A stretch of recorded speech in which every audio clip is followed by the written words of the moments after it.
Նախ նրանով, որ այս պահին արտաքին ճնշումը այնքան մեծ չէ, ինչպես օրինակ 21 թվականին էր, մինչև ընտրությունները եւ պատերազմից անմիջապես հետո այդ 6 ամիսների ընթացքում դրանից առաջ տեղի ունեցած գործընթացներում եւս չկային որոշակիորեն այս իշխանություն ընդդիմություն երկփեղկվածության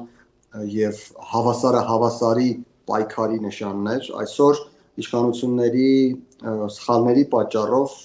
այն մարդիկ, ովքեր նախկինում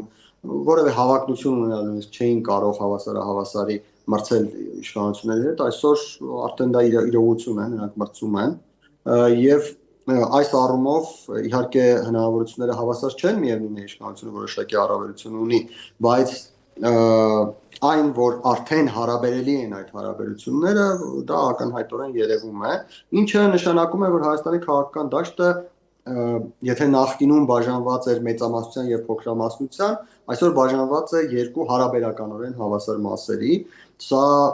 մի կողմից շատ լուրջ մարտահրավեր է, որովհետեւ մեկ բան է, երբ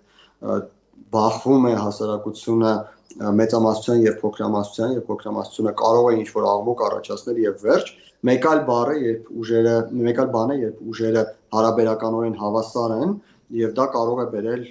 էական լարվածությունների, ճգնաժամերի, բախումների եւ այլն